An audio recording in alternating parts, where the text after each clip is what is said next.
Visions to inspire people by what they hear, see and feel. Everything we do is trying to live up to that. The players have got an awesome commitment statement that they developed. That is, we'll work beneath the black so we can stand amongst the black to one day live and breathe all black. I'm Clark Laidlaw, and this is the Rugby Hive. Today's guest is Clark Laidlaw, current New Zealand Sevens coach and former Scotland international on the HSBC World Rugby Sevens Series from 2001 to 2007. Laidlaw took over the All Black Sevens role in 2017 and lifted 2 titles the following season: the Rugby World Cup Sevens at AT&T Park in San Francisco and Commonwealth Games gold on the Gold Coast.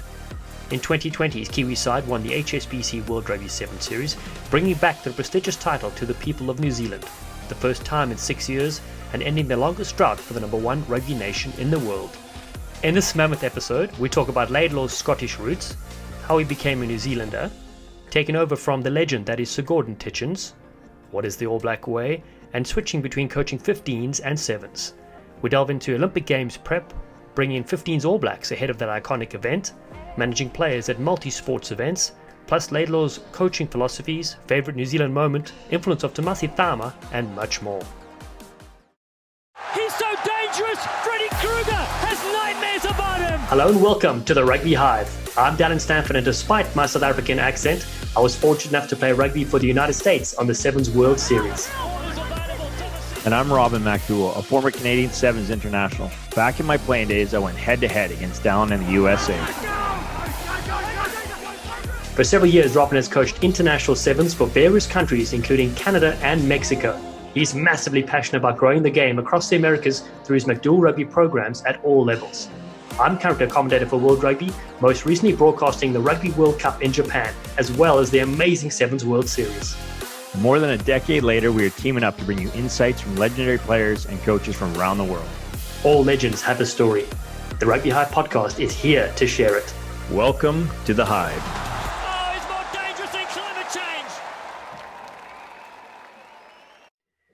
Hello and welcome to episode 17. We continue the quest down the greatest minds involved in the coaching game. Last week we had the exceptional Australian Andy Friend, and for a while in the HSBC World Rugby Sevens Series, he went head-to-head with today's guest, All Black Sevens coach Clark Laidlaw. Also, he's a former player on the Sevens World Series, representing Scotland from 2001 to 2007. Clark was so generous with his time and insight. And Robin, I think we have enough content to fill a few episodes. Yeah, we just kind of let him keep going. I could listen to Clarky all day. He's a wealth of knowledge. And again, it's for me so fascinating to have a Scotsman that we both played against back in the day. Now move on to coach the All Black. And again, it's a common theme with these successful coaches, just very humble, caring, family orientated. I've learned a great deal from him over the last few years myself. So I know the audience out there will be sinking their teeth into it. And then anything to report from your side? No, just hard at it. Temperatures are dropping down here on the west coast of Canada. So just a few layers because I'm pretty soft. Things are definitely cooling down a bit. Excited for some news out of the New England Free Jacks, which is coming out later this week. And then some Varied Explains commentary. I know it's one of your highlights. So I think next week we'll start releasing some of that content. So look out for that. Shut all the gates, my friend.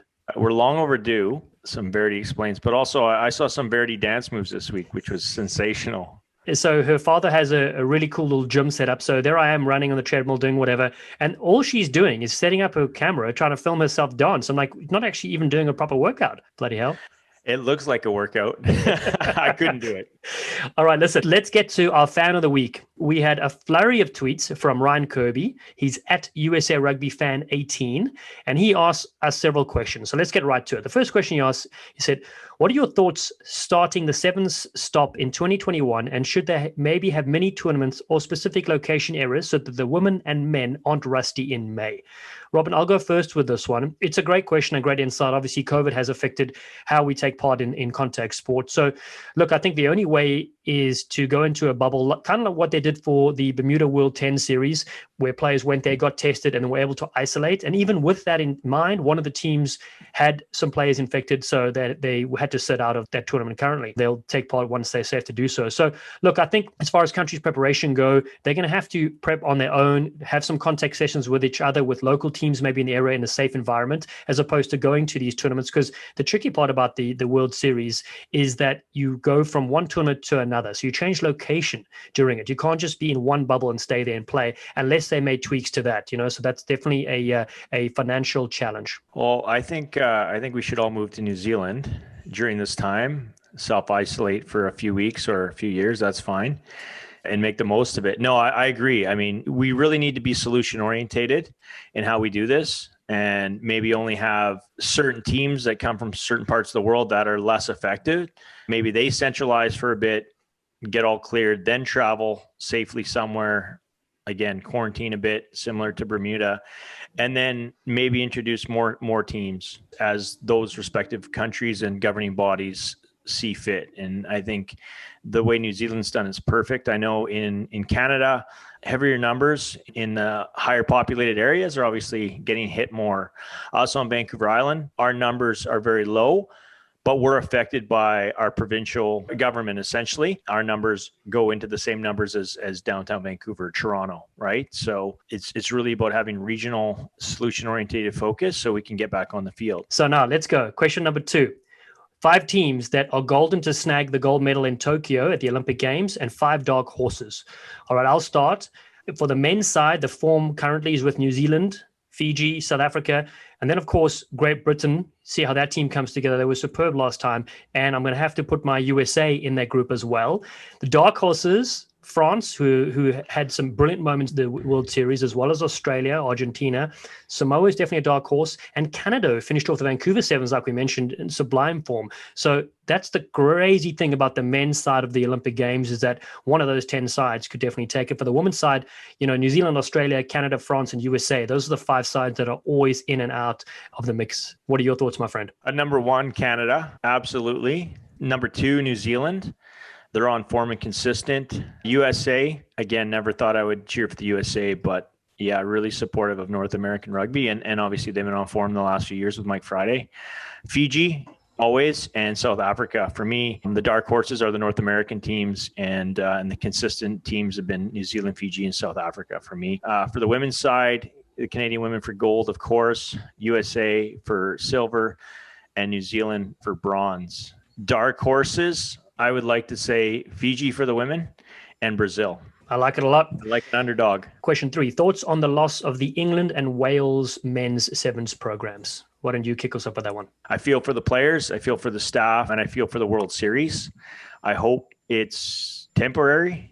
I understand where countries financially are in hardships, but again, we have to be solution orientated. Hopefully it'll make the Great Britain players and essentially the Welsh and the English and the Scottish, be closer, because they're having to work off the field to fight for their programs. And I wish them all the best of it. But I mean, obviously I don't support it at all. I think sevens is the greatest game on earth. And I think the World Series is so important culture for sport and for opportunity to develop players to go on to play 15s and 15s World Cup. So it's, as I think we touched on it last week with New Zealand's Caleb Clark, he cut his teeth on the World Series with the All Blacks, as did many other great players that may not have broke through the way they did. And for him to be performing at 21 years old, he was destined for greatness, but having played in front of those big crowds around the world has set him up for success to accelerate his development. And I think that's the same for every men and women on the World Series. Yeah, there's no doubt about that as a tool for developing players. And I think you're spot on, though. A different financial model needs to be looked at for these sides to stay in competition, and whether that's getting corporate funding involved as well. Because again, you go in the Sevens World Series, that is, from a sponsor point of view, it's an unbelievable setting to go into these different countries and different markets and have your players exposed all year round as well is another opportunity. So that certainly needs to happen.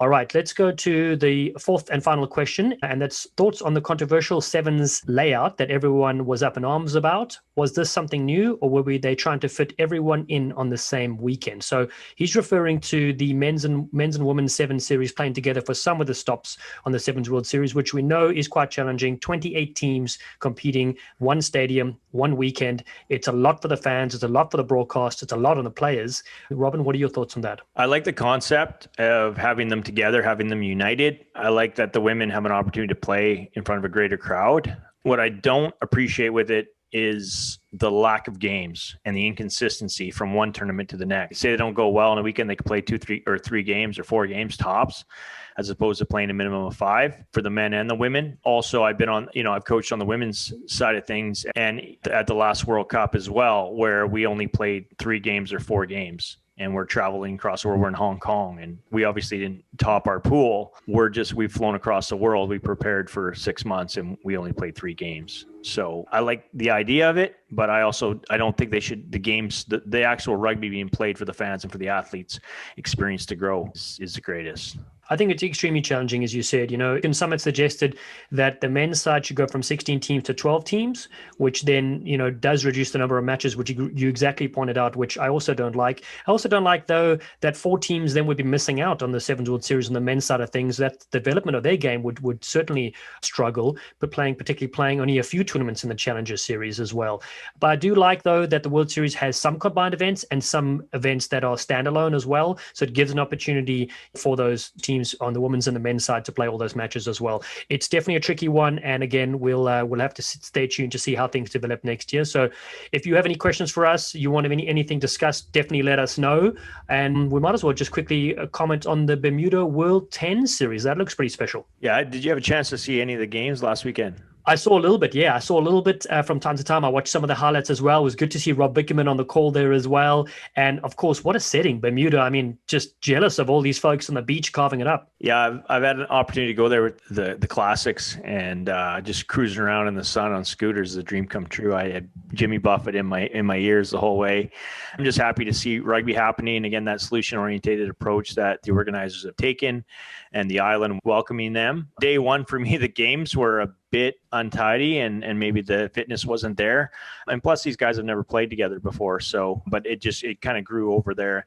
Just want to give Nick Taylor a shout out. So Nick's a Lindenwood grad, recently drafted by the Seattle Seawolves. And I've been working with him while COVID was shut down distance wise in the build up to once he was selected to play. And then his team won the first round. So really proud of that young future MLR star. There's a lot of young talent too. Robin, one thing I did like, which was so interesting, was I am a traditionalist when it comes to the sport of rugby, but this is kind of nice because this is 10, so it's slightly different. And again, the laws are the same. I love the idea of conversion jeopardy. You can decide to kick a conversion from the halfway line and it's worth 5 points, or you can go right in front of the poles and kick it over for 1 point. So it depends what you need in the game. And that does create a bit of excitement where if you are down by 10 points, you can technically score a try and kick a 5-point conversion, which I saw Ben Seamer do and a couple others. How's your kicking? I think it's an athletic therapy nightmare because these guys are essentially playing a seven style game and haven't played in a long time. And then they're trying to pull it out from a mile away. So it might be tough in the next few weeks, but yeah, it's good for the fans and it adds some excitement. And tactically, I'm interested from a coaching aspect. You coach are these coaches coming from 15s or 7s or a hybrid? I'm seeing a lot of 15s. And so I'm excited to watch as the weeks progress to see how the coaches adapt and the players adapt to strategize. But really excited to see top players like DTH and a few other athletes around the world. So rugby's happening live in a tropical place. You can't beat it. Can't wait for next year as well. 2021, they said they're going to be at 12 different locations. So it'll be really cool. Got to warm up the one-liners because there'll be some hot stepping happening there. All right, my friend. Support for the Rugby Hive podcast is brought to you by Manscaped, who is the best in men's below-the-waist grooming. Manscaped offers precision-engineered tools for your family jewels. Keep the change, Robin. You can get 20% off and free shipping with the code RugbyHive at manscaped.com. That's 20% off, free shipping at manscaped.com, and use the code RugbyHive. Your balls will thank you. I had a number of people reach out to me over the last week after our intro and say that they've heard of Manscaped. They've always wanted to purchase it, and they used our code already and got after it. And for me, I was blown away because it's probably the most message I've ever got after podcasts. So thank you, Manscaped, for supporting us. I know for all those fans out there, your balls will thank you. Absolutely love it. And then we want a couple other thank yous as well. Focus Care Products. They sent me some massive spray bottles of sanitizer just ahead of what some are calling the second wave. So visit focuscareproducts.com. Check out some of the amazing wellness range. We'll send yours through to you, Robin, as well. We also want to thank Gilbert Rugby Canada. Now, those of you that are obviously watching on YouTube can see Robin's shirt. It's the sleekest shirt I've ever seen him wear. Rugby Hive embroidered, Gilbert on the side. It's black, it's gold, it's amazing. It's worth $1 million, and down the line, we're going to have them available. I'll be wearing mine. For now, I'm wearing a Free Jack shirt, but we'll get the Rugby Hive clothing on too. Final thank you to Brand Marinette as well for keeping us well manicured in all the gear that we wear. Follow us on the socials at Rugby Hive on Twitter and Facebook, at My Rugby Hive on Insta. Time now for episode 17. Clark, thanks so much for joining us from New Zealand. How are you coping during this time, my friend? Good day, fellas. Good to see you both. And yeah, it's been strange times, hasn't it, for everybody in the world. I suppose a little bit unusual when we're all in the same boat. You know, it's the first time in our lifetime that everybody's sort of been feeling the same things, around the challenges. And yeah, we're all good down here. New Zealand's so far, I've done an amazing job from the government and leadership through Prime Minister and her advisors, going early around a shutdown and a lockdown around our borders and getting everybody inside. And, it certainly feels like New Zealand's done a really good job, I guess. So compared with some parts of the world, I think we're pretty good. And me as a family, we're going good. Yeah, I was going to ask you, what are you doing to keep busy outside of, the general rugby stuff? Yeah, well, a wife and 3 kids getting homeschooled, keeping me on my toes. It has been really interesting, being at home, as you fellas know, both involved with sevens and rugby. You're on the road a lot. So to have an extended period, not only at home, but actually stuck in your house. We went into lockdown when we came home from Vancouver, the team that travelled. So that's about 7 weeks, I think I've been at home now. So, there's been a range of emotions and ups and downs. It's certainly not felt like 7 weeks, about staying busy. There's been a lot to do around the game and around our team, a lot to do, off the field.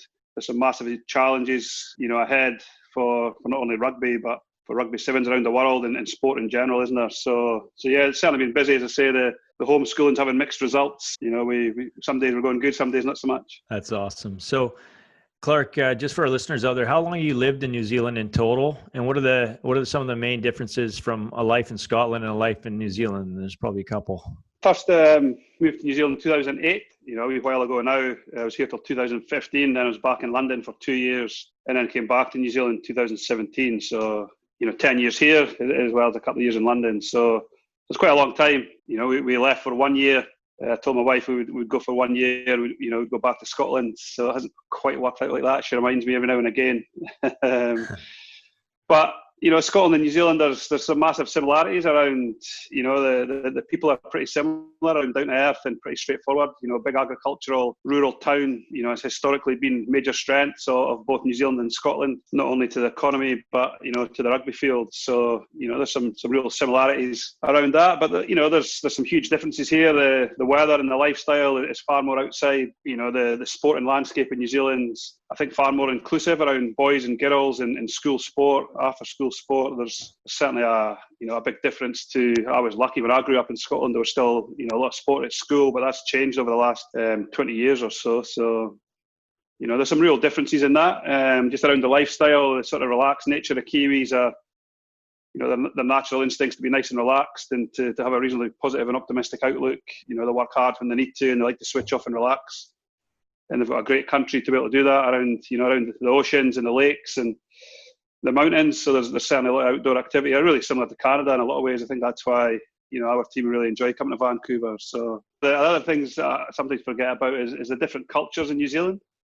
There is that in Scotland, but, in the main, certainly where I lived, we were all brought up European white kids, Scottish kids, whereas here, the Maori influence and the Pacifica influence within the communities and certainly in the landscape I work in and operate in, there's some real differences there around what that brings, on and off the field.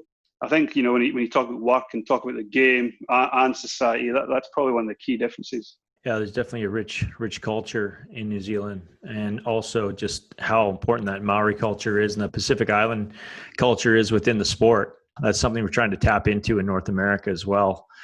We've got some inroads with some of the local programs in different regions and trying to empower our Indigenous cultures. How's your Sevens program coping, both the players and staff, with what's going on in the world right now? Yeah, look, I think there's been a range of emotions and how we've coped. Initially when we first got back from Vancouver, I guess we thought, maybe a couple of weeks and we would crack on, and, we still had the Olympics. So obviously as tournaments were starting to get knocked off around Hong Kong and so on, get cancelled, the hope was obviously that Olympics would go ahead. But obviously in hindsight, there was never a chance that was going to happen now that we've seen what the last months showed us. So I think there was some massive disappointment, and, some raw emotion around that, because we've all been working really hard for 3.5 years. You know, all teams, men's and women's, you know, we're no different. But, you know, we felt we got into a really good spot, ready to launch into that last 5-6 months to genuinely try and peak in Tokyo. So, and I guess as we're coming out the other side, we've hit a wee bit of a survival mode, you know, within sport around finance and stuff. So I think that's where we're at the minute. The team and management are in a really good spot. You know, they're staying really optimistic and positive. And ironically, I think a lot of the work we've done off the field around our culture and who we are as people and who we are as individuals, around our own identities and the team's identities, really set us up for this time. You know, we thought it was to try and win an Olympic medal, but ironically, it's probably really helping us at the minute. You know, we feel really fortunate around that side of our team. Yeah, we're going to get into your culture in a little bit as well, but let's rewind it back a little bit. Personally, your career as a player, can you give us some of your favorite highlights? Yeah, plenty of lowlights. You know, I'm fortunate. I come from a town called Jedburgh, the real rugby town. So Jed Forest, the rugby club. So, you know, we weren't a successful 15s team, but we used to win a lot of sevens tournaments, and I guess that's where my love of sevens originated. So I used to love playing for Jed and winning sevens tournaments. We were never lucky enough to win the Melrose tournament, you know, that everybody probably knows. But we did win our home tournament and Kings of the Sevens, which was a little circuit we used to have every year of 10 a little bit similar to the World Series, but around the border towns in Scotland. So, you know, I was lucky with that. And then Scotland Sevens, definitely the Commonwealth Games and World Cup 05, 06 was, through that period, hugely enjoyable. Managed to play, you know, 25 tournaments, I think it was all that, but played a lot through that period. I think it was 18 tournaments I played over the 2.5 years. And, you know, I love being involved in the series. We battled at times as Scotland. You know, we had to fight and scrape to go from 4th seed to 3rd seed, eventually got up to 2nd seed for a few tournaments. You know, we made, I think it was 6 out of 8 quarterfinals and got beat off New Zealand in 4, lost to Argentina in 1 and South Africa in 1. So we never actually made a semi-final that whole time, which was frustrating. But I think the Commonwealth Games and World Cup, you know, to be involved in 06, I was picked in 02 and got injured 5 days before the tournament. I'd had a knee injury and it just didn't come right. So I ended up having to pull myself out of the 2002 in Manchester. So then to come back, you know, I went through 15s for a couple of years, and to come back and be involved in 06 in Melbourne, even though we didn't play well, we lost a team, was it Canada? You know, we didn't play well at all. We actually played really well in Hong Kong a couple of weeks after it in Singapore. You know, so that was a little bit frustrating, but it was certainly a great experience being involved in a Commonwealth Games, being involved in a Scottish team that had people like Chris Hoy, who was, you know, an Olympic gold medalist, a Commonwealth Games gold medalist, cyclist, track cyclist. It was a huge hero of ours to watch him, and be involved in that team was awesome.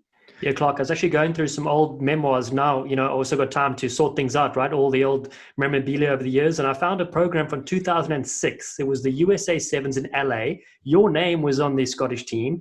Robin's name was on the Canadian team. And I remember I was in the reserve pool when back then the host nation supplied, you know, 10 or 12 players to sit on the side, and because I wasn't eligible yet for the US. So yeah, all three of us actually were there at that time. Kind of funny situation, right?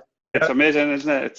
Oh, sorry. I was just going to say, going back to the Commonwealth Games. So our technical director, but one of our coaches, Doug Tate, who's the University of Victoria coach, and he played for Canada and coached Canada forever, but he's one of my mentors and just the biggest beauty ever. But he never really had like a tactical thing that he stuck with us. He was pretty just like, you know, training to play what's in front of us and stuff.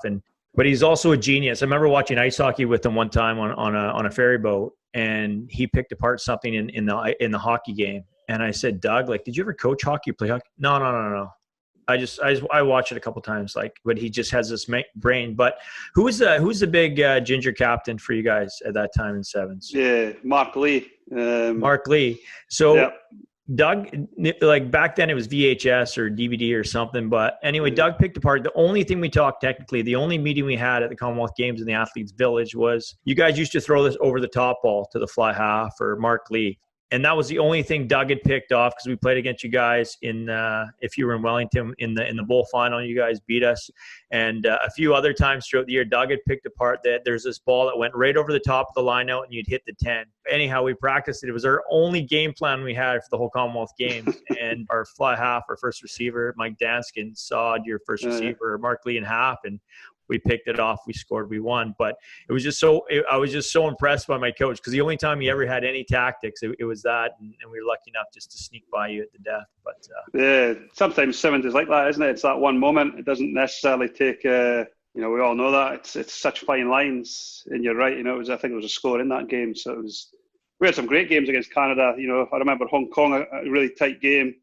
I remember that game in LA. It was a really tight game. Wellington I think there was a score in that game, maybe 2. So it was, we were both teams that were vying for that sort of, 8-7 sort of spot. It was, there's some good teams in around that middle part of the World Series in those times.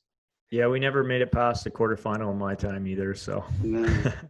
New Zealand would always break our heart. Yeah, we were the same. And then, Clark, how did you transition then into coaching? What was your first interest in that, and how did you get started?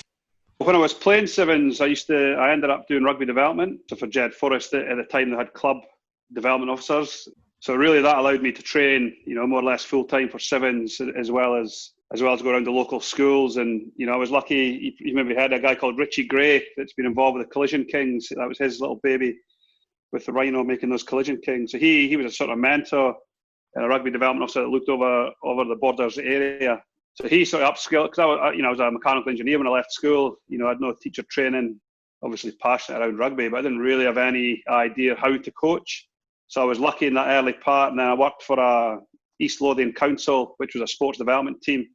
That again, I was really lucky. There was a lot of people that knew how to organise sports events or tournaments, or I'd never even really sent emails or nothing leading up to that point. So that kind of got me into rugby development, and was a great. I still think I'd love to see ex-players that want to get into coaching go down that route a little bit, because it gives you a really good base and a foundation around coaching different people, different genders, different ages. 8 kids turn up, 25 kids turn up. It gives you a real flexibility to how you coach. And then when I went to New Zealand in 2008, that was what I continued doing. So I was Taranaki Rugby Development Officer when I first arrived, and then right place at the right time, I guess, within Taranaki that, allowed me to get into coaching adults. But, in Scotland I'd coached, under 18s, under 16s. I'd coached my club side as a player. My last year when I was playing in 2008, I became a player coach because the coaches finished up. So it was a real melting pot really initially around that rugby development. And then, as I say, in Taranaki, they had a new head coach in Colin Cooper, who had just come back from the Hurricanes 2009, I think it was the year after. Through the academy and so on, there was opportunities there. We coached the Taranaki Sevens team. That was the first team I coached in New Zealand. It was ironically a Sevens team too that we used for the Taranaki Academy. And we had an unbelievable group of players. Looking back now, Waisaki Nahola and Bowden Barrett will be 2 players that everybody knows. But we had 5 or 6 Super Rugby players, 2 All Blacks, Jamison Gibson Park that plays for Leinster now. He was a Hurricane. So, looking back, we had an unbelievable group of players that were in that team. But that's kind of how I got into the coaching, and then, from there, transition, I guess, into adult coaching through Taranaki. And when you arrived, so you obviously had these, great players coming through, and they would go on to do good things. Did anybody stop you and say, where are you from and what are you doing here with that crazy accent? Not really. Taranaki was an odd, we got such good memories of Taranaki as a family, and on and off the field, at work. And the then CEO was Mark Robinson, who is now the New Zealand Rugby CEO. The academy manager was Mike Collins, who's now the Chiefs CEO. The fitness trainer was Davy Gray, who's the Hurricanes head trainer for 10 years now. The next fitness trainer was Aled Walters, who's been the Springbok fitness trainer at the World Cup. And then another Scotsman that's went on to work for Po, Ian Cleland. So we had such amazing people that, we had such good fun. So, unless there was people behind my back talking about my strange accent, I think we did have Taranaki had a real melting pot of people. It wasn't, your traditional just New Zealand rugby and only Kiwis. There was already a Scotsman there. Jack Karifi was a Samoan guy that I worked with as a rugby development officer. So we had a huge amount of fun. Looking back now, we had not a lot of responsibility, and we played a lot of indoor cricket, drank coffee, and coached some rugby. So it was fun times. And I've always been really, really fortunate in New Zealand. It's felt there's always been, people willing to give you an opportunity. I don't know if that surprised me right at the start. It is a good question. Did that surprise me? And some of the traditional countries, it feels like you have to knock away, for years and years. But within 2 or 3 years, I was working with the Taranaki team, worked with the New Zealand Sevens team. It really felt if you'd done a good job and you worked hard and, you kept learning and progressing, people are really willing to give you an opportunity, which was great for me. I've loved that part of New Zealand. It's always felt that way to me. And what mentors and coaches have influenced your coaching career? Yeah, well, that's a good question too. Is when I was a player, so you boys maybe remember Rob Moffat coached the Sevens. So Rob was a Melrose man. He'd coached Edinburgh Rugby, or he went back and coached 15s again. He was but he was a hugely optimistic, positive coach. So he was a massive influence on me as a player. And looking back now, he's had a massive influence on how I want to coach and how I want my players to feel. You know, he was always gave you the confidence you were good enough and that we could. And that wasn't always the case in Scotland. You know, we're not always the most optimistic race and the most positive race. But Rob was he was awesome looking back. I'll tell you a wee story. When we went to Singapore, and you boys have been to Singapore, and how hot and humid it is. And we got there, and it was the good old days when you got there about 4 days before you played, and we jogged across the field and back, and it was so humid and hot, and we were breaking out in a sweat, and we were like, how are we going to play rugby in this in like 3 days' time or 4 days' time? And Rob looked at us, and he's like, oh, is it hot? We're like, oh, it's so hot. And he was like, what are you going to do? And we're like, oh, nah, nothing. He's like, well, shut up and get on with it. And I reckon that summed him up, you know. And there was a guy, Bob Eason, who he actually managed the Sevens team, but he's a rugby coach and worked for the Institute of Sport in Scotland. And he was really analytical, skill-based coaching, creative, constraints. Like looking back now, some of the stuff he was doing was so far ahead of probably anywhere that it was happening at that time. So those two had a massive influence on me, how I thought it would go. And then probably Colin Cooper at Taranaki would be, you know, the person that shaped me a lot in my younger adult coaching. So the first coach to work with in New Zealand, you know, I worked with him for 3 or 4 years. And Coops has got, you know, if you know that Maori word around mana, which is, you know, massive character. He was really good for me as a younger coach that was full of beans and I guess pretty aggressive and pretty excitable. And, you know, I used to fire up at stuff and he would let me, you know, go off on one. But then eventually a day later or a couple of hours later, he would, you know, ask me a really good question around it.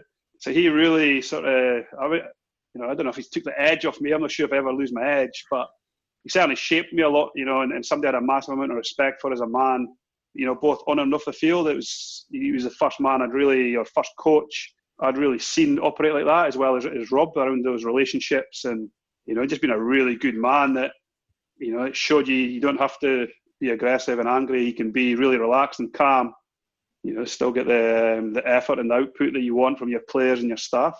I like that style. And it's funny you say Rob, he's near and dear to my heart too. When I got an opportunity to finally play on the World Series, and I've told Dallen my long and winding road that it took me to realize my dream. But I just, as a small town Vancouver Island kid, I never took it for granted, and the experiences and the people, the places and things. And a lot of the boys on my side at that time, they would hang out within after competitions or in the hotel. And I could speak a few languages, so I would even connect with the French, and that was great. Some boys on the Samoan team, but always with the Scottish guys, and always Rob. I would find myself after a tournament having a quiet beer on the second leg in a corner with Rob Moffat picking his brain.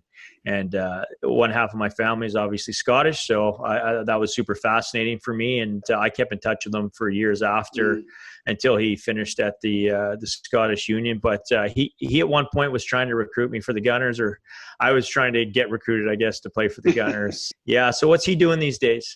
He's basically retired. So he actually went back. He eventually ended up working back at Merchiston School in Edinburgh, which is a private boys' school in Edinburgh, running the rugby program there. He did a bit of coaching with Romania with the guy Lynn Howell, I think it was, for the back end the last couple of years. So I've not actually spoken to him for a wee while. I've seen him briefly. I was back in Scotland last July, and we bumped into each other. There's local festivals on in Scotland in the summer, so we had a quick hug, and he was actually taking off. He was catching a bus. But yeah, he's a good man. He's, you know, maybe in these times I need to reach out to him, give him a wee text, catch up with him again. Tell him I say hi and send him my best, please. I will do. Yeah. So you touched on it last year in Vancouver when you did a presentation. I'm going to touch on a few of those points, but obviously taking over from Sir Gordon Tietjens after 20 years in charge. So it's kind of a 2-point question, I guess, changing of the guard, changing culture. And then also, for me, I find it very inspiring for a Scottish coach to take over such a historical program as a Scotsman. So what was it like taking over for Gordon? Where was the culture? Where have you taken it? Sometimes looking back, you don't really know what you know. So looking back now, at the time, I probably felt a little bit nervous and a little bit excited. I guess it was, in one way, it was obviously going to be tough taking over from Titch because he'd been so successful with the teams, certainly through that middle part, or early part, the middle part of his career was we just touched it, didn't we? New Zealand and Fiji were so far ahead of everybody. Other teams would chip in now and again, but the World Series, I genuinely believe this, the World Series wouldn't be where it is now without Titch and New Zealand, because Fiji would have run away with it, and nobody else really took it seriously around the world. And even within New Zealand rugby, it wasn't necessarily taken that seriously. It was Titch's passion and his enthusiasm that, generated a team, his selecting ability around finding these young players that produced a team that could beat Fiji, and that rivalry obviously still exists today. So I never think that should be underestimated around what Titch done for the Sevens. Not all on his own, but certainly his passion and his commitment to having a team that could compete with Fiji, that eventually drove other teams to South Africa, and the way Paul True and Neil Powell have took it, South Africa on. Those three countries in particular have really driven the World Series, and everybody trying to catch them up. It's there for everybody to see. Between sort of 14 and 17, the team had really started to struggle around performances on the field, and that consistency, the teams I'm talking about have caught up and probably passed with centralisation and so on with Africa and Fiji with a natural talent and their ability to train together every day. So in some regards, it was a really good time to take over, because the team, the programme, players were really receptive to trying to do things different. I didn't come in with a deliberate plan to be doing things different, but certainly coming from professional 15s, coaching through the Hurricanes and London Irish, how I coached or how I wanted to set the weeks up, or what we thought was important in the game, or how we coached skill was a bit different to potentially how it'd been getting coached, or how the team had looked for the last wee while. So we had a lot of work to do around the culture and off field, and build something, a real identity and a vision that we could be proud of, because it hadn't been centralised. The team was fragmented. Those players come in from 15s, go off to 15s. It's sort of become a little air bubble, I suppose, of rugby. Some players would come in and go back out. Some would get stuck here. So a lot of the players felt that they came here because they couldn't make 15s, or they'd been in 15s and they came back. It just didn't feel, when I first started, that had a real identity to how we wanted to look as a team. So there was a bit, there was plenty of work to be done there. And we've obviously, we can talk about that if you want, but we've obviously, spent a lot of time on that and getting our identity and our vision, behaviours to a point where we're really proud of them and really happy with how that's going. We just try and get deeper on that each year and each tournament, and there's always opportunities to get it right, or there's always opportunities to trip up a little bit, but that's okay too, as long as we all understand where we're trying to get to and how we're trying to operate. And as a Scotsman, it didn't really hit me that much around. I'm not sure if I thought about it really. Back end of London Irish, obviously I knew I'd got the job. I had to wait 6 months or so before I could finish up my second season at London Irish. I actually went to Twickenham when Scotland beat New Zealand in the last play. I thought I would be way more excited to see Scotland beat New Zealand for the first time, but I'd already took the job with New Zealand, and I was reasonably disappointed to see us lose to Scotland for the first time. But when we came back, it was I don't know if you've seen it, but it was the British Lions tour here in 2017. So there was a massive hype around rugby, obviously, in the country. But the British Sky put a documentary called Beneath the Black. The guy Gemmell, I think he's originally a Kiwi, worked for British Sky. And anyway, they put a documentary that was based on the All Blacks. Went all the way back to Dave Gallagher in the first tours. It looked at the different areas in New Zealand around the Maori influence, the Pacifica and the European. And obviously had little stories around, it used the barracks around the European. It obviously talked about Lomu and the first Pacific players coming into the All Blacks, and then obviously the strong Maori connection through the haka. And when I watched that documentary, that was the first time I thought, man, I've got to coach a team that represents all that. And that made me nervous, because I'd been in New Zealand before, but you're right, coaching New Zealand versus coaching a province or even a Super Rugby team did feel different. Going on the World Series also felt different. When you go with Scotland and you're not really a threat, it feels different to when you're, one of the top, 3 or 4 teams, or seen as one of the top 3 or 4 teams, even if we weren't quite there when we first started. So that documentary really gave me a wee uppercut around, what we were embarking on. And we actually used that documentary. The very first thing we done was we went to Raglan, which is a little West Coast surf town, and watched that documentary. So we really tried to anchor our culture and identity to our strengths, our point of difference, which is the different cultures within the country. We've got an amazing genetic pool with the Pacifica players, and with flair and with toughness of the Maori players, and we're European boys that have come from all over the world traditionally. Their grandparents or parents. So as I say, maybe naively, I hadn't thought too much about it, but I think the willingness for everybody to want to make change really helped us and really helped me, sort of fit in that first few months. Well, as a Canadian that had an opportunity to work with Mexico for 5 years, and we've had a lot of foreign coaches involved in Canada, and they've had a lot of value here. And some have embraced the culture, and some haven't embraced the culture. A big part of the Canadian culture is diversity. And when I got an opportunity to work with Mexico and eventually became head coach, I definitely wanted to embrace the culture. Even to involved in getting kit suppliers and designing the kit, or getting some of the athletes to get some of their family to design the kit, and tapping into the Aztec warrior culture. And we had it on display in the Sevens World Cup a few years ago. And they said I was more Mexican than the Mexicans by the end of it, proudly. It's because it's such a warm place. But definitely wherever you go in the world, you got to embrace it. And if you're gonna get anyone to buy into what you believe in, you have to understand what they believe in and understand them. And I think you're doing a great job of that so far. So well done. Yeah, thank you. Yeah, you're on the money. It's I guess that's those experiences and getting to travel. All three of us get to travel and experience different cultures, and we make a point, as a team when we're away, to always create opportunities within the weeks to get out and see the places. Traditionally some of the sevens teams have locked themselves away in hotels, and it's a tough week when you got to recover and get ready to play in short spells. But we're only passing through, aren't we? We're not going to be here forever, so we need to make sure we enjoy it and see different cultures and enjoy it. So you touched on it earlier. So when you're coaching New Zealand, what does it feel like when you come up against Scotland on the Sevens World Series? Yeah, well, as I say, that time I wasn't even coaching New Zealand, really. I was reasonably disappointed. My first ever time with the team back in 2011, when I worked as an assistant, or I'd say an assistant, probably more a skills coach and video analyst with Titch, was against Scotland in Wellington. And Mark Lee, who was the captain, as you asked the question before, Robin, was the manager for Scotland Sevens, and me, and his nickname was Scruff. Well, he's got a few nicknames. His nickname was Scruff, which was a mascot back in the day that we thought he looked like. But anyway, so he was the manager, and it felt strange because one of your best mates, genuine best mates, is in opposition, and the country growing up with and played for, especially when you've played for the team. It certainly felt a little bit strange, but I guess it's like anything, isn't it? When you play against your brother or play against your best mate, play against your own country, it probably makes you want to win even more. I've got a lot of respect for the Scotland Sevens programme. The whole time I've been involved, Carl McRae was the coach who I played with.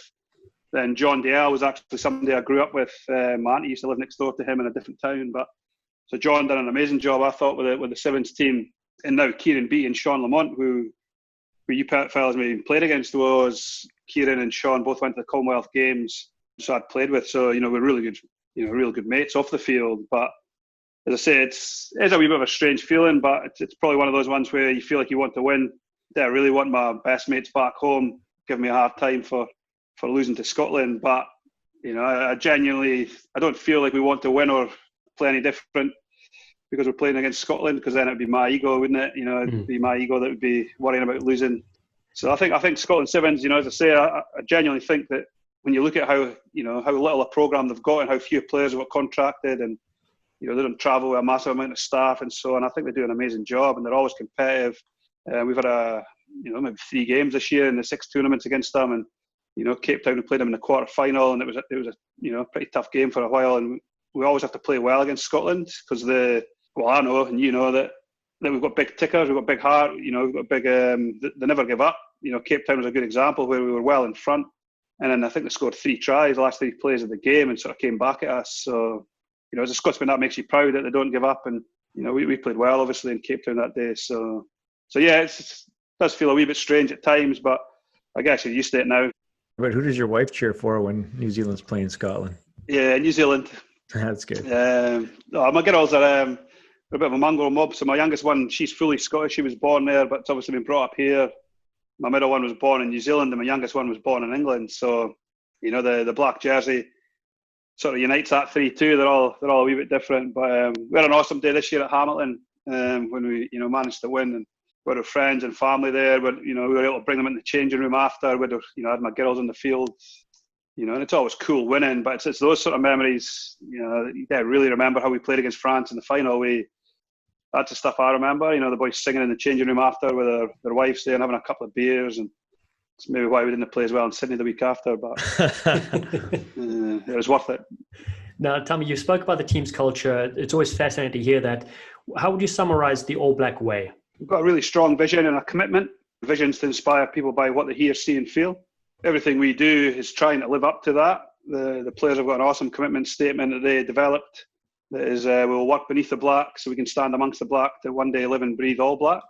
So the players drive that side of it and try and live up to the vision around inspiring people. We've got certain behaviours around positive, effort, and humility.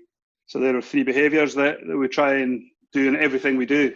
So from on field to off field, to how we interact with you, to how we interact with people at hotels. That's how we try and live up to it. So I'd love the team when we move on to continue to live like that, and have a strong identity to the 3 areas of the country that we've talked about. We weave all that in around our Pacifica and our Maori and our European. Our rugby language is linked to the 3 different areas. Around our defence is Maori, our attack's Pacifica, with Tomasi Thama coaching that. Our set piece and breakdowns European. So there's a lot of strands to our culture. There's a lot of traditions and rituals that we try and weave into our training weeks and our preparation weeks and our tournament weeks that give it real depth, I guess. Because it's easy, most teams have, they have the same stuff. We're not unique to have a vision, and a commitment statement. We're not unique to have behaviours or values that we stick on our posters and, put in our training sheets and so on. But we genuinely try and drive it with our leaders and our staff to then drive it with the players. We select heavily based off that. So we try and select players that really fit what we're looking for. There's players that went out the team over the last 3 years that I can genuinely say has been more around off-field and character to how we want to do it. It's not necessarily got bad character or they just struggle to live like that every day or they choose they don't want to. Doesn't mean to say they're not good rugby players or they couldn't fit another team. And I guess that's the thing about our culture is it's not for anybody else. It's just for us. It's our way of doing things. It's our way of preparing. It's our way of getting deep and connected as a group. Could you replicate that with another team? Then probably not. And we wouldn't try to. And it's become really unique, I think. Around how close the group's got. I think Sevens does that. It's an intense environment, and my mates from say back home, I've got 2 or 3 schoolmates that I'd get in touch with, and 2 or 3 guys I play Sevens with. And they'd be similar. Around who you'd get in touch with, and it's a bit similar here where that intensity of only 20 contracted players. We've had 24 this year, 13 travel. It's you fellas know that it's a really intense, close knit group that allows, if you get your culture right and be accountable to it, then you can really make it quite deep and really personal to the group.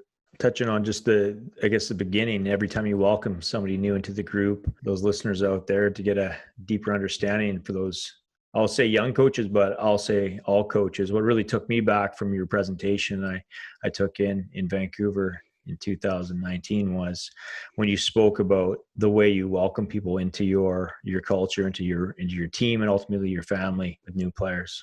Yeah, well, I guess that's how we try and bring them in. They're part of our family, and we try and look after them.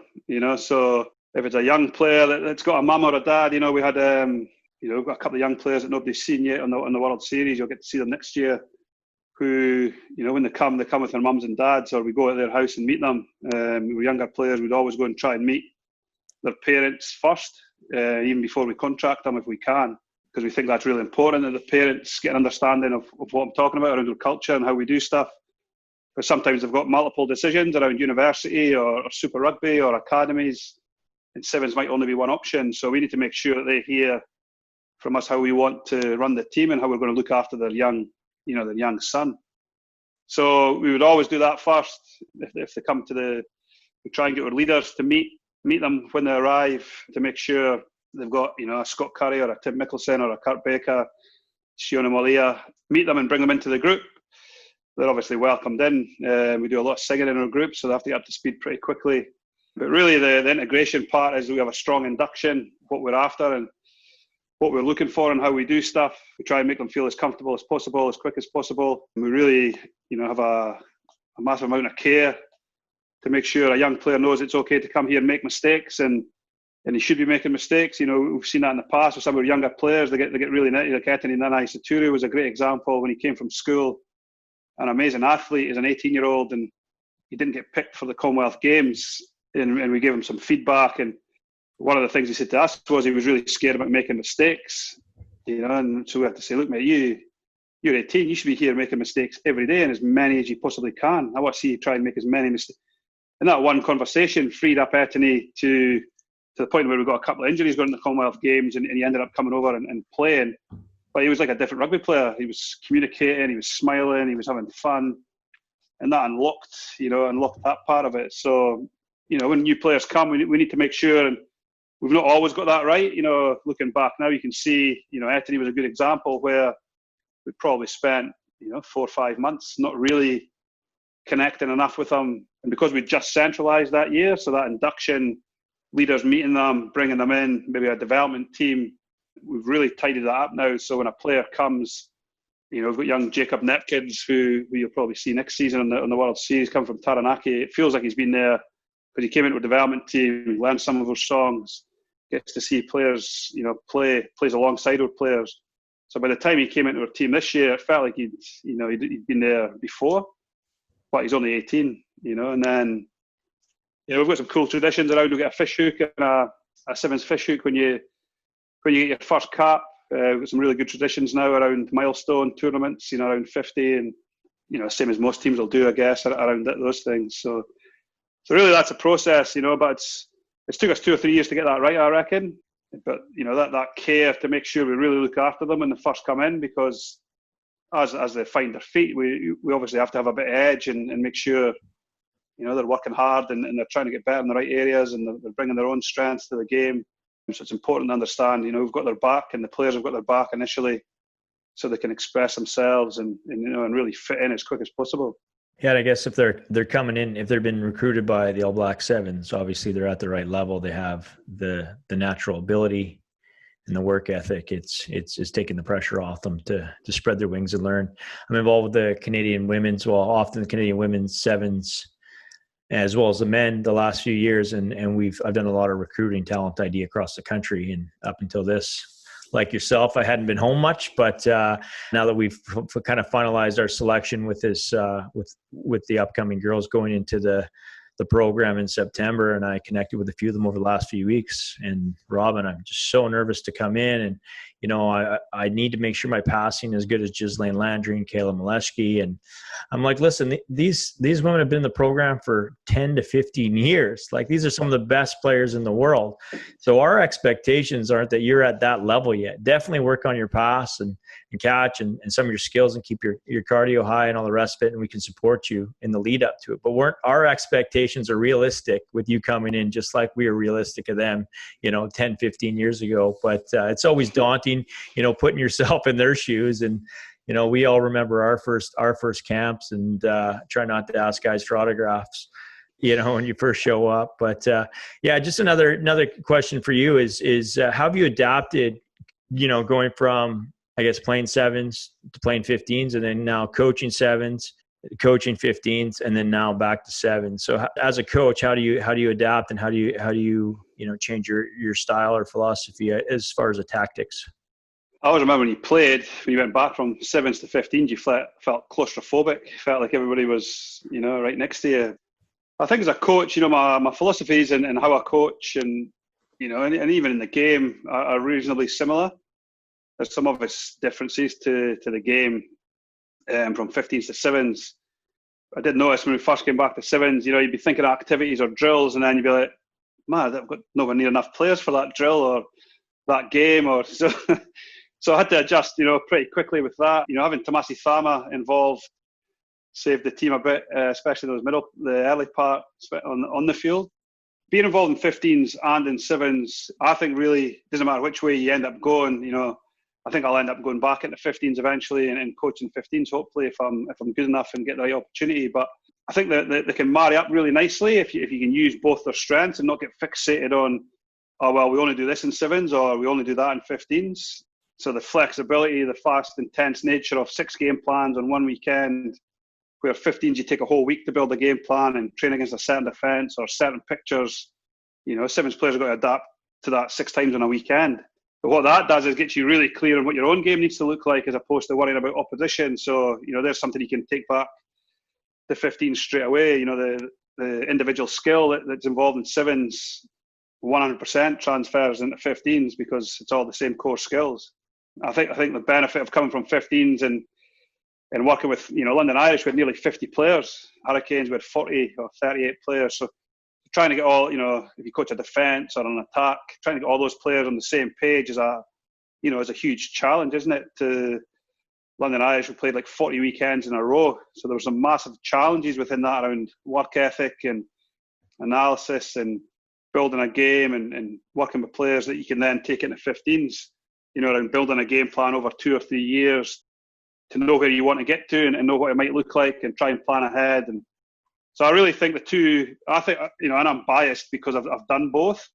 I think people that say you can't do both are people that have never done it. And I genuinely think that you can take a lot of the philosophies you've got in the game in 15s, like being a square defender. So in sevens, traditionally, even when I first got to New Zealand, all the defence was across the field. It was like even the last defender was side on. I thought he was going to tackle the ball person or the touch judge. And we're asking the players, like, who are you taking? So when you come from England and you've had, hard, flat defences, high wingers, square defenders, you obviously can't quite take that into sevens. But a lot of the philosophies around your width and your alignment and your spacing, you can really take in to improve your sevens defence. So, I'm really open to both sides of the game. We've certainly used that. Our third coach is a guy called Liam Barry, who coached the Blues in North Harbour. He's coached in Japan. He knew nothing about sevens. He's a 15s coach. None. Never played sevens, never coached sevens. But we felt he coaches our set piece and breakdown, and he's starting to help me in the defence. And it gives us a really good, well, why do you do that? Why do you not do this? Why do you do that? I remember our first meet, Tomasi and Liam's first meeting, we watched New Zealand versus Russia, Dubai, the year before.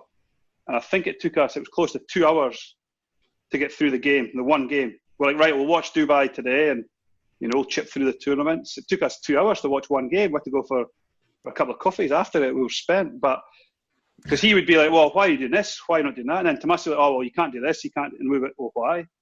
So it really generated a great launching pad for us to question, Tomasi's thinking around, because this is a sevens game and this is what we do, to question Liam's thinking, well, can that 15s? And I guess my job, because I've been involved in both, it really allowed me to sit in the middle and listen to ideas from 15s and listen to why things work in sevens. And I guess as the head coach, try and marry that up between the two, as well as with the players. Because a lot of players have got similar backgrounds around playing both, and have really tried to use that within our game plans and our tactics. So, well, it's just having that fresh perspective. A lot of what I've done is I've shadowed other sports coaches, coaching at a university in parts of Canada for 10 years, and I would just go hang out at the basketball practices, and I'd listen to this coach. He's in his 60s and been around forever. Rugby and basketball, specifically sevens and basketball, there's a lot of similarities. Same thing with soccer, as you say, football, but just about creating space and working off the ball. For basketball players, at any given time they're on the court, their hands are ready and their hips are square and they're on their toes. They're in an athletic position, where a lot in North America, if I don't have the ball, it's like people are just taking a nap. They're checked out as opposed to being checked in. Obviously the athletes that have kind of that mindset. So, and then from skill set in North America, a lot of rugby players or hockey, American football or soccer players, crossover athletes, essentially, not long-term developed rugby players. So from a skill set, not too many people can properly catch and pass because they haven't learned that skill properly. And I question them. How many basketball players, you go to any schoolyard and you'll see boys and girls of all ages, they can do a layup off the right or left. They can catch pass perfectly. They can shoot a free throw, no problem. And coaching indoors in the middle of Canada, it's -40 outside, Clark. You don't want to go there in the winter, but yeah, it's about 4 feet of snow. So we have to coach indoors, and they're all crossover university men's athletes. And a lot of times I'd coach during lunch hour. And there was this one basketball girl the last 2 years I was there, and every day she'd be there with her coach for an hour shooting 3-pointers from the same spot every day. And in 3 years, I never saw her miss one. And I got these boys running around the gym, firing balls every which way. And I always just slow them down, do the little things over and over again qualitatively. But yeah, I know it's so interesting to get those fresh perspectives, because the biggest thing is them asking you why. So I love that. So great to hear that from your side, because you're right. Sometimes we're so fixated with what we know and what we do that it's just so nice to get that outside person coming in and helping us. Yeah, and we've done that this year in our off season. We sent our games, 6 games we won and 6 games we lost, to rugby coaches, not sevens coaches. And we're really lucky in New Zealand. We had a couple of really good people we knew that are really good rugby thinkers to have a look at our games and tell us what they've seen. I've seen this great thing. I've been watching a few podcasts from the UK, and they talked about the naive expert. I didn't even know what that meant, but I do now, because that's what we done. We sent it to rugby coaches that were naive to sevens, but they were certainly experts in the game. And all we asked them was, tell us what you see. We give them no criteria, no anchoring to nothing. And they gave us a couple of great things around this year where we thought we could tweak our game and some of our decision making and structures. So I think it is really important to always keep going back to either another sport, basketball, football, AFL. There's so much out there, as well as 15s coaches and players. Let's switch gears now. Let's talk about the Olympics. With the 5th year now cycle coming into play with Tokyo next year, how has your team's outlook changed, especially after finishing off a successful last tournament in Vancouver?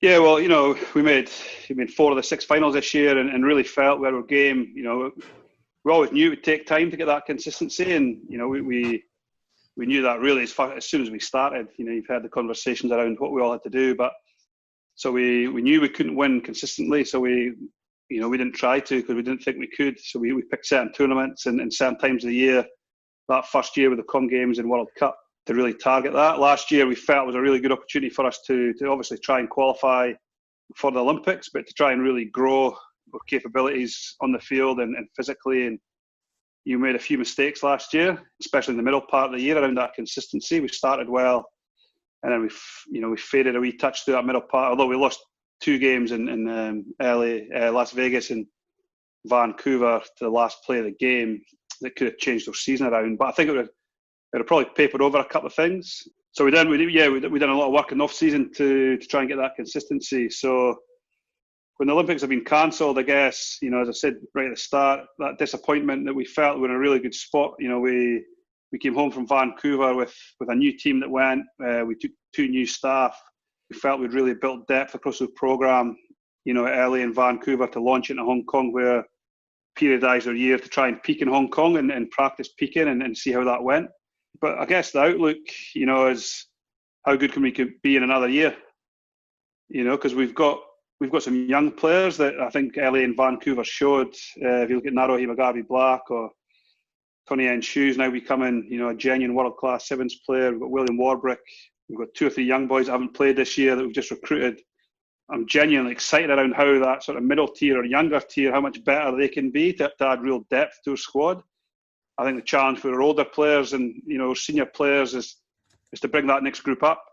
I'm busy watching, it's probably you fellas are watching the Michael Jordan Last Dance this week, and they were talking about the elevator, when you're really at the top. So we've got Timmy and Scott and KB, Sione, they're 4 leaders. They're probably right at the very top of their game. So they're not going to, the rugby's not going to improve that much now. Physically, they're not going to improve out of sight. They can always chip away a little bit. But their job now is to get Regan and Dallen and Joe Webber and Narohi and that middle tier of boys up to the same level as them. Because if they can do that, then our whole team's stronger again. Then their job, I guess, is to bring on Will Warbrick and Amanaki Nicole and Narohi, as I say, a couple of those younger players that haven't played yet. Our job is to get them as far up as possible. Outlook's not changed, as in we need to take a breath, I guess, and get through this COVID-19 virus, and and hopefully the world can settle down. We can get back on the field.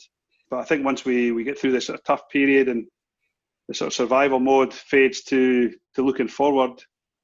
I'm really excited around where we can get the group to. I think there's some certain areas we've still got a lot of growth in our game and within individuals and within our culture and our leadership and performance week, and there's huge opportunity for us to be better. So, and I genuinely think some of these younger players are going to be really exciting how far we can push them up in the next year and put some real pressure. If we can get the Super Rugby players back again, Etany Nanai and Saturu and Caleb Clark, and so let's see if we can keep them involved. We've got a bit of work to do with that, because that was it was a 1-year deal for the Olympics for those boys.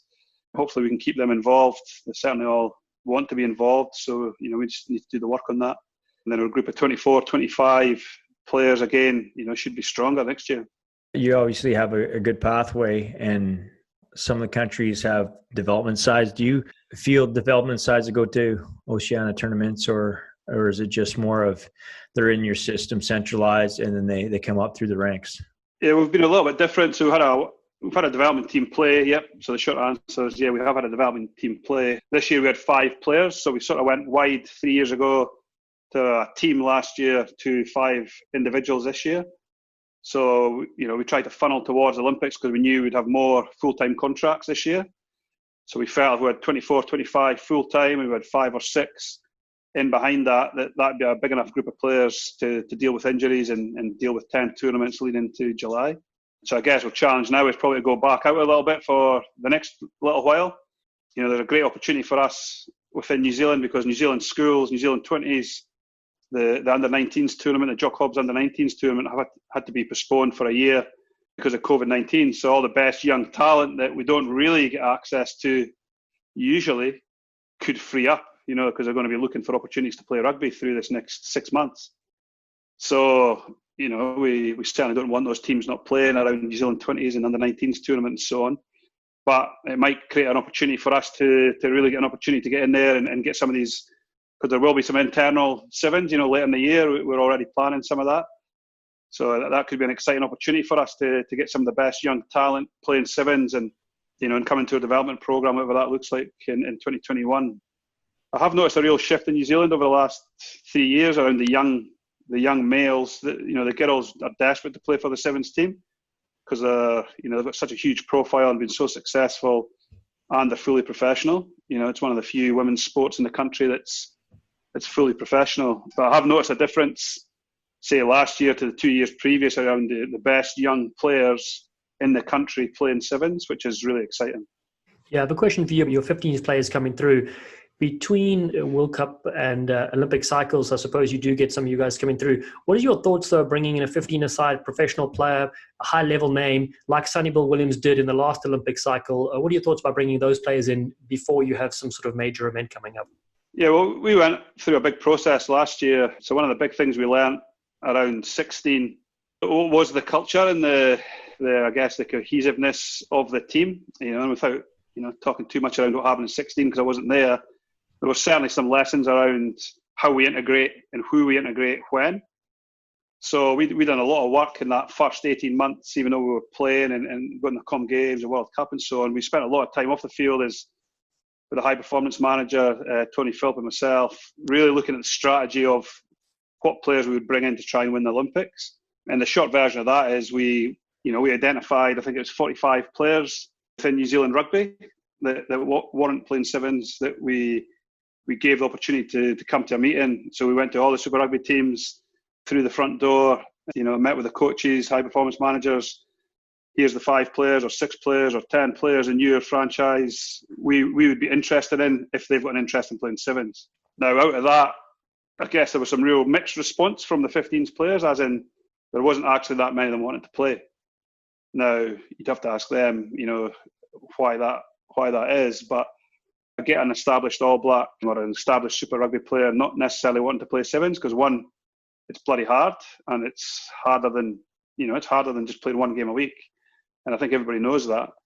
2, if they want to be an All Black, they need to be playing Super Rugby in their heads for that year. So transitioning from a World Cup, there was a lot of the middle tier, like George Bridge or Will Jordan or Kira Ioane, or there's a lot of players in there that were, I guess, going to be jostling for an All Black spot this year. So that obviously influences their thinking, because they think that to be an All Black, that's where they need to play. So our thinking right from the start was we wanted to get some of the best young talent. So when the pinnacle events do roll around, we're bringing players back as opposed to dropping players in. And that's what we've done this year. And I think the results are obviously really positive, but the way we're training and the excitement and the cohesiveness and the culture behind the scenes has been such good fun this year with these boys coming back. We've really enjoyed Etienne and Celesi and Caleb and Scott Gregory was going to join us when we got back from Vancouver. And it really felt right. It felt we weren't just dropping in a Sonny Bill Williams over the top of a player that had been here for 3 or 4 years, knocking his pan in every day. Because ultimately, you boys know and I know, we could play our very best and lose. We could have David McKenzie, Bodie Barrett, Adi Savia in the team and still lose. The New Zealand had a very strong team in 2016. South Africa has strong teams and lost big tournaments. Fiji had a rockstar team at the World Cup in 2018 and didn't win. So there's enough evidence to show that I think and we think that the team is what can win us the pinnacle events and us having a real clear understanding how we operate on and off the field. So that's really our philosophy is we want to identify young players to come into the programme, to go off into 15s and become full-time professionals and All Blacks. And that's a part of this team's job. But then in the pinnacle events, either Commonwealth Games or World Cups or Olympics, we then have the opportunity to bring them back as opposed to just dropping them in. So, and everybody's different. All teams, countries might look at it slightly different. Australia's dabbled with a few this year. Fiji, as I say, obviously in 2018, dabbled with quite a few, came back for 2 tournaments plus the World Cup. South Africa, I've got some quality sevens players that are in 15s and Sanatla and Speckman and those boys that were obviously playing a bit this year, and then we're going to come back for the back end. So I think everybody does it slightly different. You just got to work out what you think suits your team. Yeah, going back to what you said earlier about, your culture and family and, it doesn't happen overnight. And anytime you take one person out and put one in and they don't know the language, they don't know the guys, I always look at it as anytime I welcome a new player in, it's the same way because, they're going through a bunch of stuff and then there's all that pressure as well. And so knowing your systems but the biggest thing is just looking at them as humans, right? And how they interact, and if they've never interacted together before, it's going to be a shock to the system. But then of course, those guys that have been there for a long time, if you just bring a rock star in, it's just going to crush everything you've just built for 4 years too. So I love your approach on that. As I say, it's such a fine line. We can lose. We could have the best player. We could play our best rugby and lose. So we've got to get up the next day and look each other in the eyes and then move on. It'd be a pretty tough place to move on if we brought in a heap of players who are only there for 4, 5, 6 weeks. We lose, and then we've got to go back to the other players and then ask them to, get ready for a pre-season, to get ready for a Commonwealth Games and World Cup the year after. So I just think it's really important. There's a balance to that. If a rock star player or a Damien McKenzie rings me up tonight and says he wants to come in from the start of the season, and do your pre-season and, come to all the tournaments, and that's a different conversation. So I think that's the key, is how long you can have them for and who they are if they've been with you before makes a massive difference. It's been said multi-sport games are a distraction, and you and I both know from the Com Games that there was just mayhem on and off the field. What is your approach with dealing with these multi-sport events, and how are you helping your side prepare in the build-up to the 2021 Olympics? To really embrace it and love it. You're right. There's a lot of distractions, but I see them as opportunities to be inspired by other sports, other athletes. Even going to your Olympic meeting as a group. We had one not that long ago here, where you're doing all your outfitting, and there's meetings and so on around what the New Zealand Olympic team looks like. So I really think if you try and fight against it and see it as an issue, you'll come unstuck, because it will become an issue, because you can't. If you see these Olympic athletes in a village, our players probably do want selfies with them and get their autograph. I don't know, you're sure if autographs still exist, but, get a selfie or have a coffee with, these athletes. I think those experiences are awesome, and we really try and embrace it. The Commonwealth Games were a real structure to how we managed that, and we went into the village early to make sure we had the opportunity to do that, to embrace it and find our feet and find where you eat and how much you eat and where's the good coffee versus the bad coffee. So the distractions are mitigated. Then we went back out and cleared our heads a little bit, and then came back in the village for our tournament week. So we were looking to replicate something similar with the Olympics. But, you got to go there. You want to go there and see New Zealand win a gold medal. You want to see other athletes do well. New Zealand has some great traditions around being welcomed in with a haka, and you welcome other athletes in if they win medals and so on. So I love that part of it. I think it's one of the reasons I love being involved with Sevens, is because you don't get that in 15. Even the hotels in the World Series, 16 teams, yarning to other coaches, having a beer, having a coffee. When would you get that in 15s? And I think Sevens players are better set up for that, and I think it's for life in general. It's I think it's somebody like an Andy Friend. I get text off Friendy almost every tournament. Been watching and what's been happening and asking about players and texting him around these they're going good. So we had Andy on a couple of days ago actually, and we were taking the piss out of him because he bought a tent. Him and his wife, they were going to head into the country camping, but obviously they couldn't, so he was camping and having a fire roast. I called it the Galway Outback. So we had a good catch up with him a couple of days ago. Yeah, he's a good man. He's as I say, when he finished, that was an example of 15s coach. He's a 15s coach at Coach Sevens, and he was doing an amazing job with Australia. I thought he had them going real.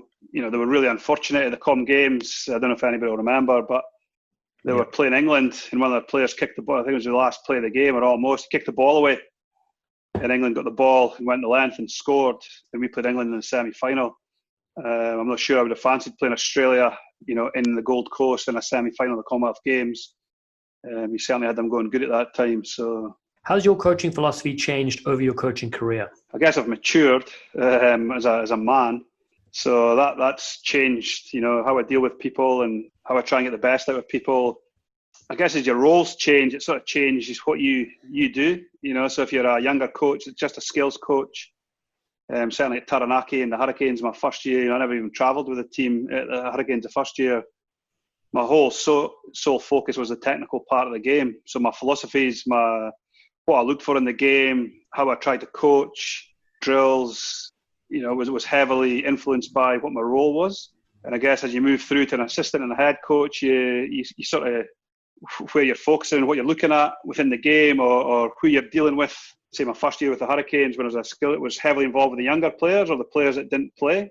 By the time you're third year and you're helping run the attack and working with the backs, you're heavily involved with the strategy and the leaders within the team. And then once you're the head coach, I guess you're heavily involved with the staff, assistant coaches.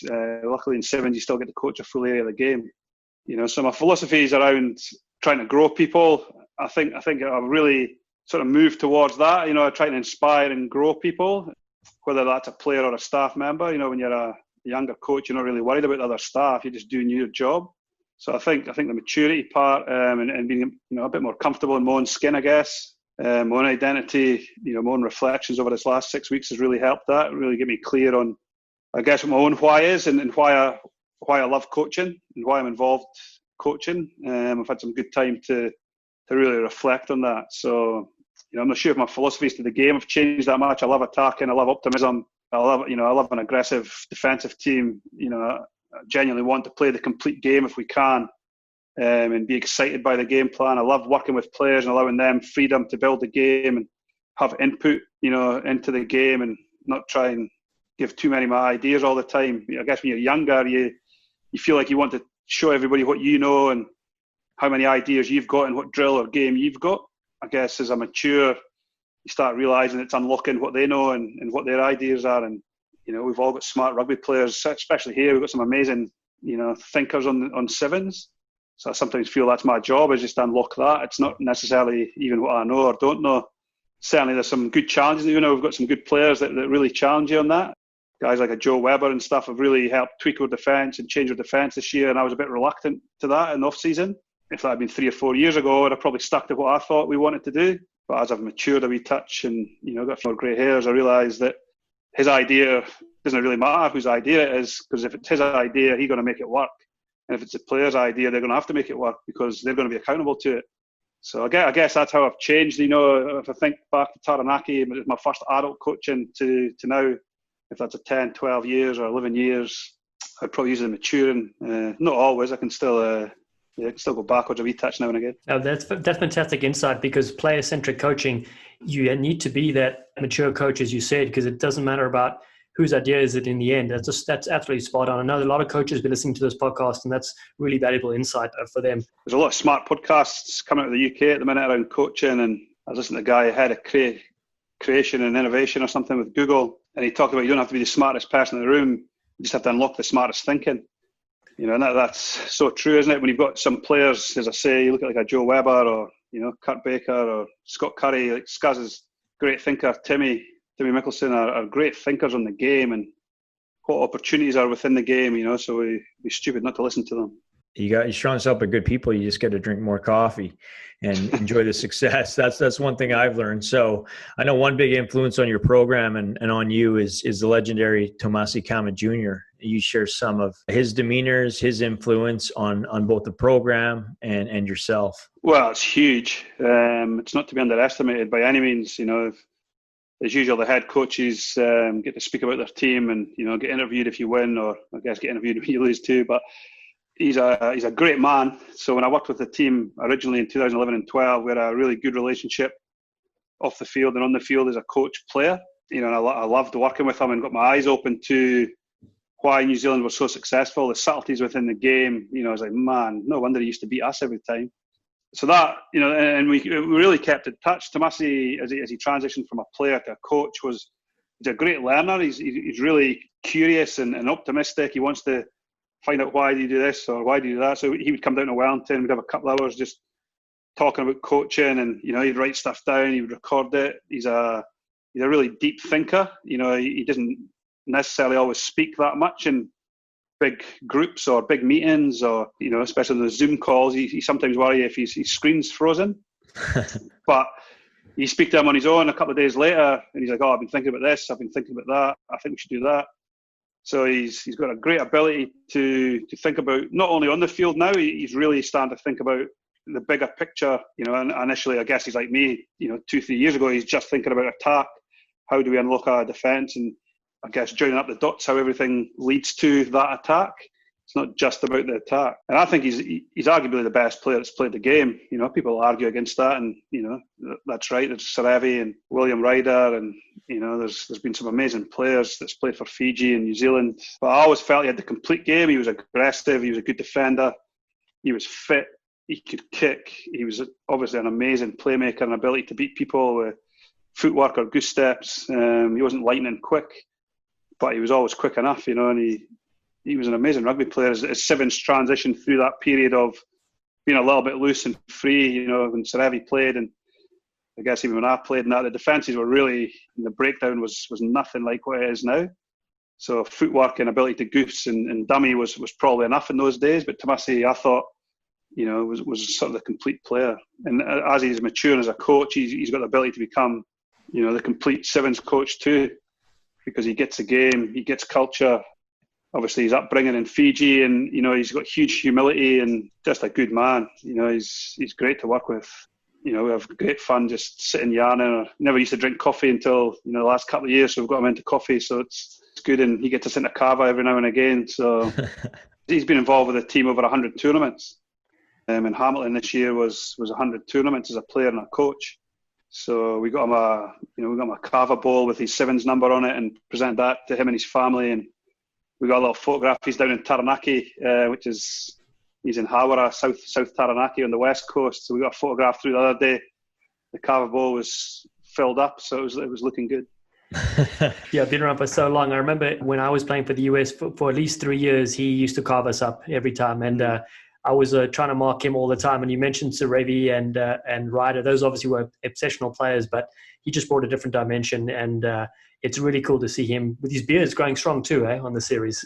Yeah, he's, you know, and that was one of the pleasing things about Vancouver. You know, we went without Tomasi, so it was the first time we went to a tournament early in Vancouver without Tomasi with us. So it definitely felt strange, you know, for especially for me. I'm sure the players felt the same, but, you know, it allowed him to spend some time at home with his girls, and you know, he's got a young family and stuff too. So, but he was especially through 2009 to maybe 2013. He was the best player in the world every year. I thought, you know, he didn't win the World Player of the Year every year, but man, he was some rugby player. Can't replace that kind of experience, but yeah, just that calming presence. And as a coach, there's so many working pieces. So to have I have a Fijian best friend that I played with all over in a bunch of tournaments after I finished playing for Canada, and he comes up to, he was the genius inside my head, and he'd come whisper to me, "Tell the boys this." And I'd say after a while, I'd say, "Penny, you tell the boys this." "No, I don't talk, you talk." And so I would like tell the boys, and then the boys, I was like, "How do you know all this stuff?" Like, I don't know anything. It's all from Penny. Yeah, I'm a little bit similar. Tomasi sees stuff that nobody else sees. His ability to number count the game and see where opportunities are. You can see why he was such a good player. Class. What are some of your personal goals going forward, and what are you doing to focus on your personal development? Personal development, it's been a really good time for that, hasn't it? A time for self-reflection, a time for team reflection. We've done some work as a group of management around our key focuses for the year, and had a really good review on why we think some areas have went really well and some areas we think we can really keep growing behind the scenes. My own personal development, I think, as I touched on there, that the self-reflection around where I'm at as a man rather than a rugby coach has been really good, around where I'm with my family and my girls and what we're trying to do as a family. I think it's been really good for me and my wife Karen to spend that time together and just talk about our family and how we're parenting. My oldest daughter's 12, so she's got her teenage years coming up, so I'm in for a rough ride for the next few years. So that's been really good, just to take time out and think. As I say, I've been doing a bit of reading and podcasting and webinaring and just listening to people talk.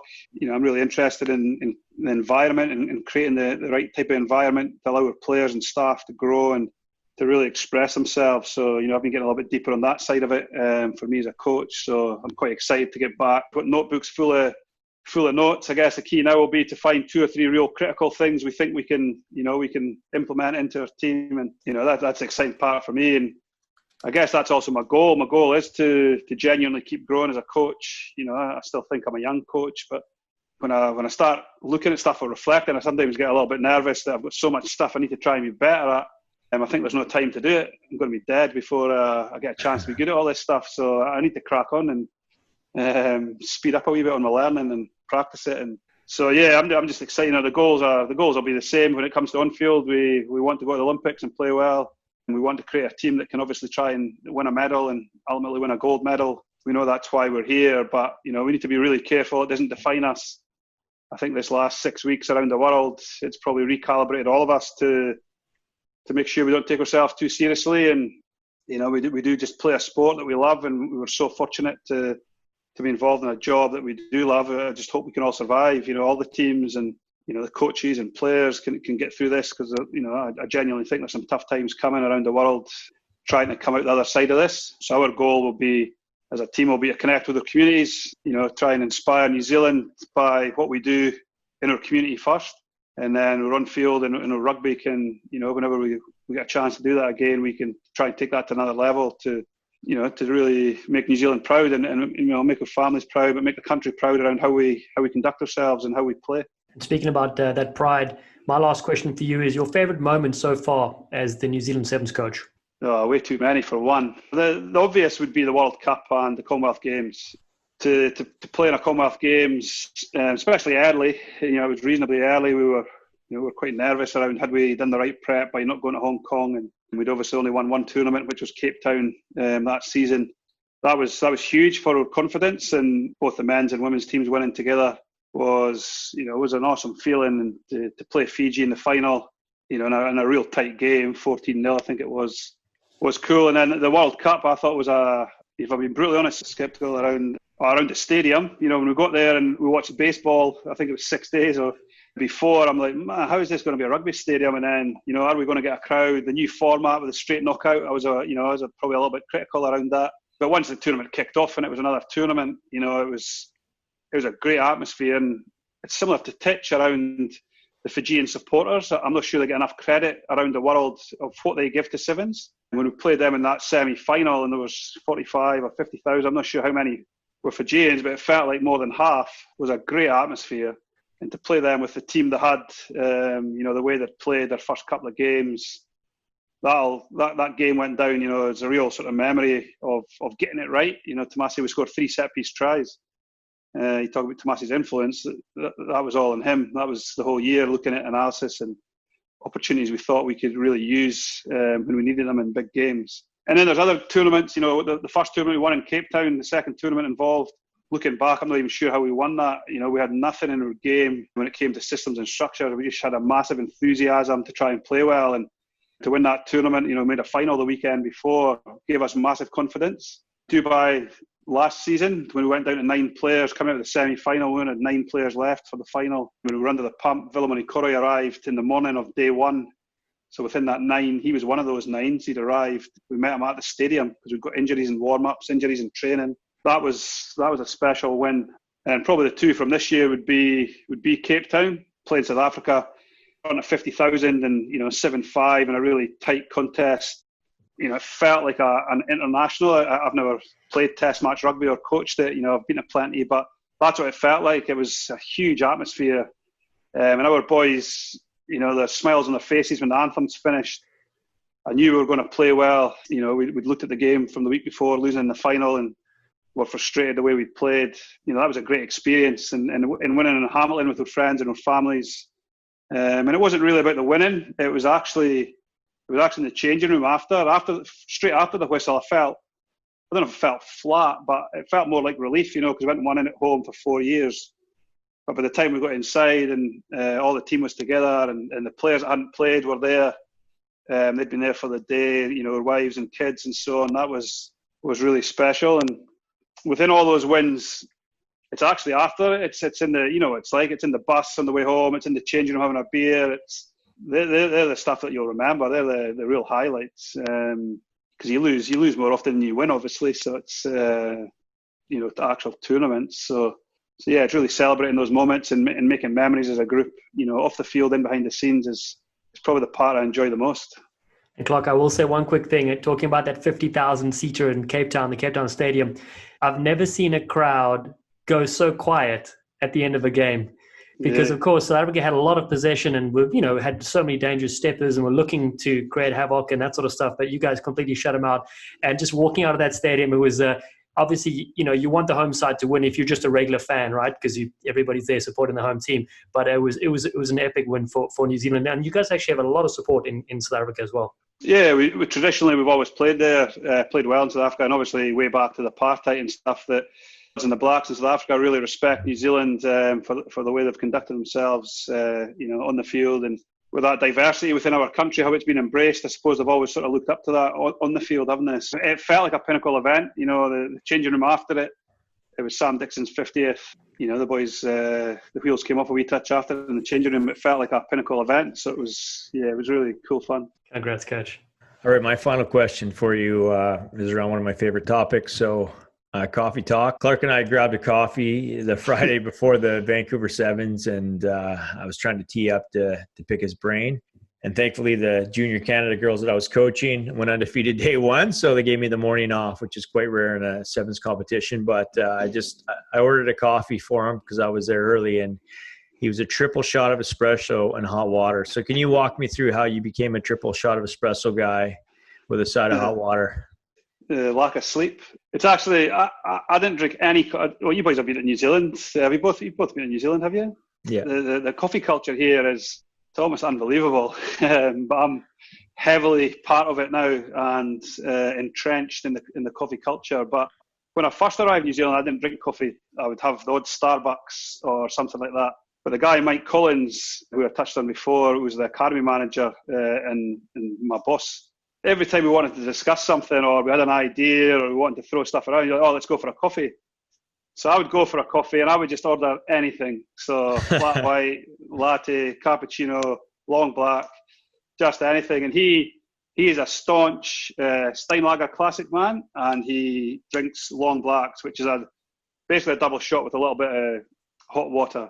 So he just drank that, and he got so sick of me changing it up, he decided that I would now drink long blacks.